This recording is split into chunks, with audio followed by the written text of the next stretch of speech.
सर्वसुगन्धसुलेपितलिङ्गं बुद्धिविवर्धनकारणलिङ्गं सिद्धसुरासुरवन्दितलिङ्गं तत्प्रणमामि सदाशिवलिङ्गं कनकमहामणिभूषितलिङ्गं फणिपतिवेष्टितशोभितलिङ्गम्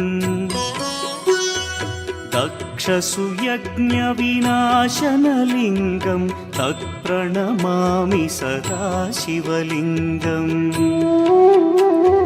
कुङ्कुमचन्दनलेपितलिङ्गं पङ्कजहार सुशोभितलिङ्गम्